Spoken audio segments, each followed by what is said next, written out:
Well, big news today and overnight. 3 more countries set to recognise Palestinian statehood.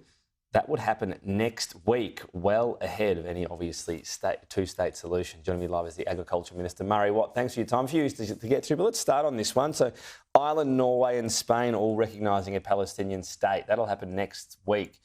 Does this sort of push Labor further towards that direction? Well, that's not our position, Tom. Our position is obviously that we think that recognition of Palestine is dependent on a peace process, and it should be negotiated as part of a peace process. And in conjunction with that, we would obviously need to see a range of governance and security concerns resolved.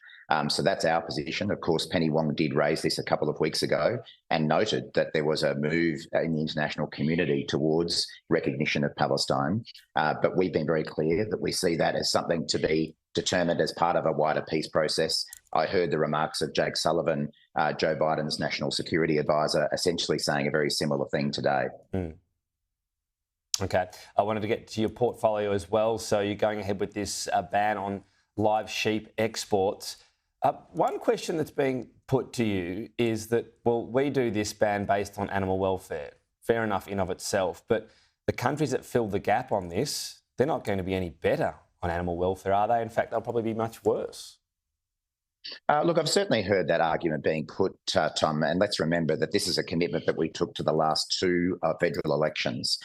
So I have seen from some quarters there seems to be an element of surprise that we're actually going ahead with this, but we were very clear heading into the last 2 elections that we would phase out the export of live sheep by sea. We undertook a very extensive consultation process and have now put a transition package of over $100 million on the table to assist the industry move towards more onshore processing, more value adding, which means more jobs here in Australia.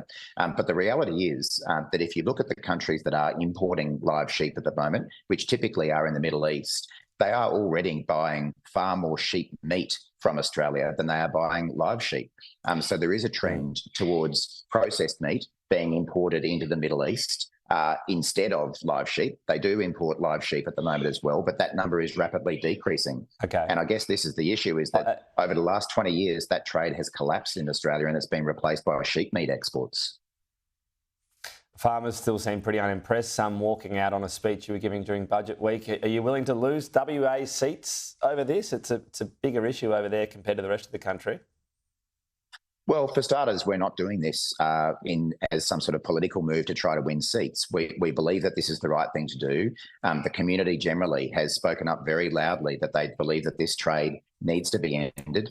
Every sort of opinion poll or anything like that you look at says that it's got the vast majority of community support. So we're not thinking about whether this wins us seats or loses the seats in Western Australia.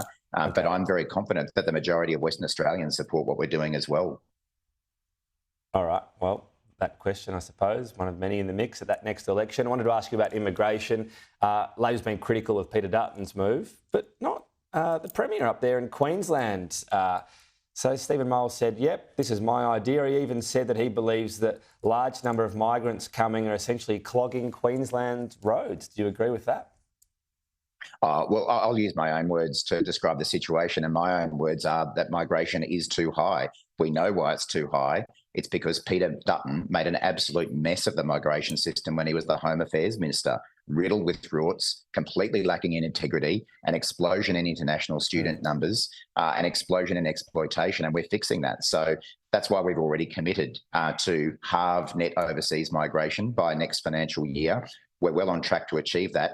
And every single day we see a different member of the opposition say something completely different about what their policy is. We saw that shambles of a performance from the Shadow Treasurer, Angus Taylor, yesterday at the National Press Club. He directly contradicts what Peter Dutton is saying. I saw this morning on your program, Susan Lee, the Deputy Liberal Leader, is now giving a different position to what Peter Dutton said in the budget reply speech. I have completely lost track of what the opposition's policy is. I don't think they understand what it is themselves. Good to leave it there, Murray Watt. Thank you.